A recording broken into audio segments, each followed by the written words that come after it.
Pozdrav svima! Danas ćemo da pređemo brojeve u crkvenoslovenskom jeziku. Za beleženje brojeva crkvenoslovenski jezik koristi postojeća ćirilička slova i to sljedećim redom: az vrijedi glagolj, dobro jest zjelo, zemlja iže fita. Kao što vidite ovdje u prvoj desetici, dakle od 1 do 10, koriste se neka slova koje već znamo, to je a, v, g, d, e, z, i. Ostala dva slova za šesticu je, na primjer, ovdje slovo zjelo, njega nemamo u savremenom srpskom jeziku, dok se u crkvenoslovenskom samom koristi u vrlo ograničenom broju slučajeva i čita se kao z. A imamo još tu i slovo fita, odnosno teta, njega, dakle, ono je također poreklom iz grčkog jezika i koristi se za broj 9. Kao što vidite, nema ni nekih od osnovnih slova koje znamo, nedostaje slovo buki, odnosno b.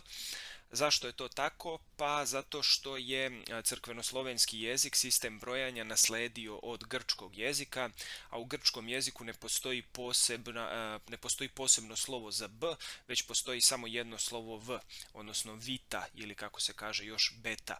Da, tek je kasnije crkvenoslovenski tu, odnosno staroslovenski, izdvojio zasebno slovo b. Dakle, svih tih novijih slova, da kažemo, nema, a sva starija koja postoje u grčkom su zadržana. Dakle, i tako izgleda prva desetica. Što se tiče dalje, desetica i stotina, dakle kada želimo da označimo 10, 20, 30 i dalje 100, 200, 300, slova nastavljaju da idu onim redom kojim idu u grčkom pismu. Dakle, ide jota, odnosno i deseteričko.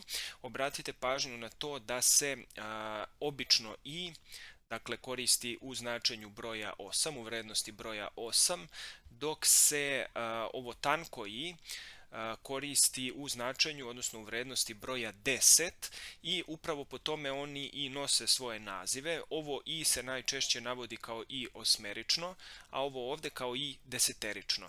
I jedno i drugo imaju još svoj naziv iže u crkvenoslovenskoj azbuci.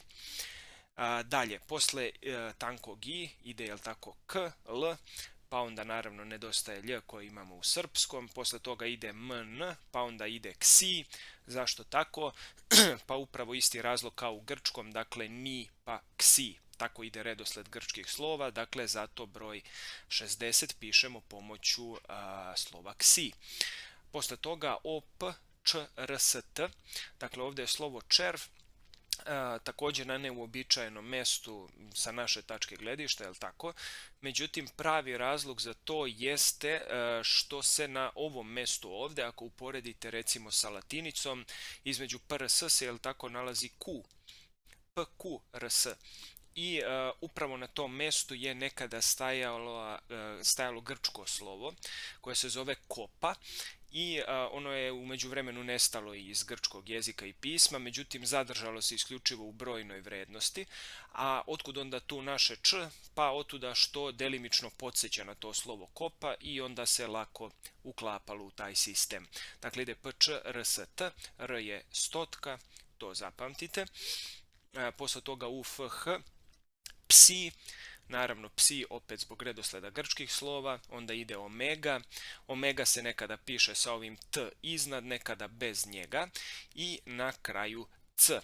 Ostalo još da objasnimo to c na kraju, dakle tu je bilo grčko slovo sampi, ono je također kao i slovo kopa nestalo iz grčkog jezika i pisma, ali je zadržalo brojnu vrednost, tako da je ovdje opet, verovatno prema nekoj sličnosti, uvršteno slovo c. Obratite pažnju i na to da se od običnih slova, jel tako, brojevi razlikuju ovim znakom iznad. Taj znak se zove titla i između ostalog služi da pokaže da se radi o broju. Dakle, obavezno je napisati titlu iznad brojeva. Što se tiče beleženja hiljada i drugih nekih ovdje recimo brojeva druge desetice, to imamo prvo da objasnimo. Brojevi od 11 do 20 se pišu obrnutim redosledom od onoga što bismo očekivali da je uobičajeno. Zašto tako? Pa recimo obratimo pažnju na broj 21.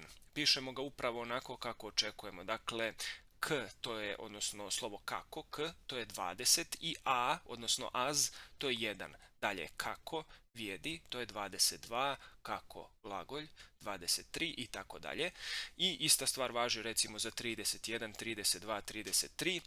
Međutim, kod brojeva druge desetice, dakle između 11 i 20, nije tako, već se brojevi pišu onako kako se izgovaraju. Dakle, ne pišemo prvo deseticu, ovo tanko iže, odnosno i deseteričko pa v, nego prvo pišemo v pa tanko i. Zašto tako? Dakle, zato što izgovaramo 2 na est, 2 na 10. Isto tako, 13, 3 na 10, 14, 4 na 10.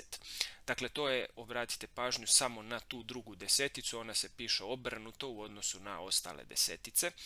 Naravno, što se tiče trocifrenih brojeva, evo ovdje druge stotine, dakle brojevi između 100 i 200, oni počinju svi sa r i posle toga pišete običan dvocifreni broj kako je gore prikazano. I za kraj, kao što pomenuh, postoji još označavanje hiljada. Za 1000 postoji ova mala dijagonala, odnosno mala kosa crta, precrtana, koja označava da se radi o hiljadama.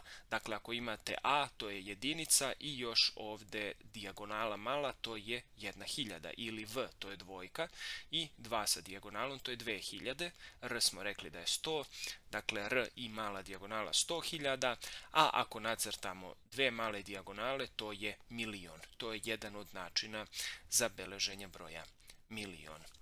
To bi bilo sve za danas.